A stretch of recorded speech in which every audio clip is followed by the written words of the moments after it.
Bioinformatics. Hi, and welcome to Bio224, Genomics, Proteomics, and Bioinformatics. I'm Clayton Visger, and I'm going to introduce myself a little bit more to you in a video just a little bit later. But I just wanted to start with what I think is really important to let you know right off the bat. This is a class that is a little different from classes you have taken before. This is a class that is mostly focused around teaching you how to teach yourself. Bioinformatics, for the most part, is working within a command line or coding environment to manipulate large data sets, so large that you could never look at them any other way. You can't put them in Excel. You can't look at them with a mouse and kind of click around and drag things. They're just too massive. And so what this means is we need to kind of go to really large databases that are remote in the cloud, if you will. And the way you access most of those is actually within kind of a command line interface using the Unix shell.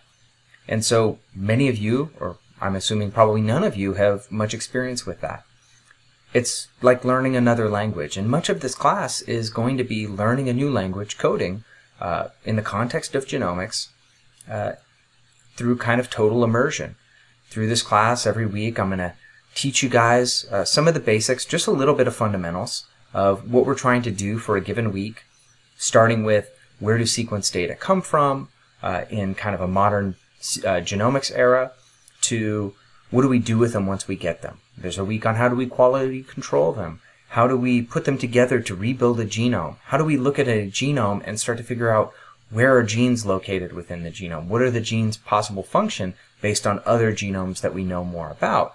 How do we figure out whether certain genes are transcribing differently from those same genes in an organism that's been subjected to a different treatment?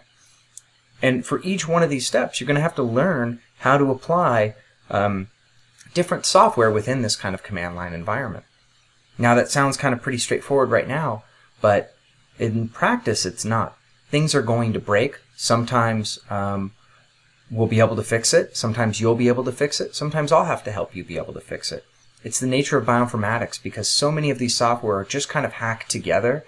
As soon as operating systems change, things break, and we have to find workarounds. If you're ever going to do a lot of bioinformatics from a research perspective, the most important thing to learn is how to troubleshoot and how to teach yourself. And so I've kind of designed this class around that.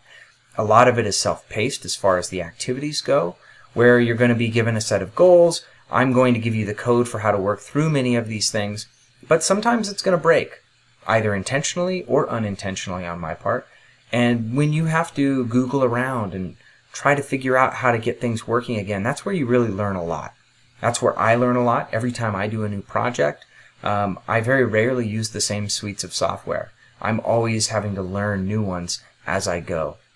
And so that's what I want to instill with you in this class, is to leave with an ability to teach yourself whatever algorithm or software you see in a paper related to your discipline that you maybe want to apply to your data set down the road. Along that path, though, comes frustration. When things break and they get difficult to fix, it's very easy to get frustrated. I get frustrated sometimes. This is going to be compounded by the fact that we're remote. I can't look over your shoulder, and we can't laugh about what's going wrong and have me try and fix things as easily as we will this semester. I'm still going to be able to Zoom in the activity sessions and hopefully share screens and get things fixed, but it's going to be a little bit slower. And, well, there's always a need for patience in this class. This semester, more than ever, I really ask for you to have some patience. I'm going to have patience. Whenever you start to think things are broken beyond repair and you're feeling really frustrated because you feel confused, which is part of it, just keep in mind, I don't grade this class based on every single thing that you do. I grade this class based on effort, based on how much you buy into just giving it, a good faith effort. That's what I care about. This is a graduate class. You've all proven you know how to pass tests. You know how to get good grades. I'm not here to try and nickel and dime you guys. I want to teach you stuff for real, the way it's really done. And some of you are going to, get it. Some of you are going to take a little bit longer to get it.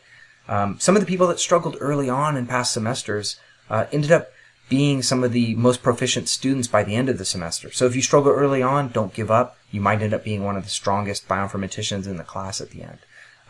But again, patience and a positive attitude are really the biggest things I ask for you guys this semester while things are extra chaotic. And I'll do the same for you. I'm going to try and be positive, and I'm going to try and be patient with things that don't work for you. So with that said, go ahead and click kind of the welcome button down below and get started, and I'll start interfacing with you guys both live and through pre-recorded videos.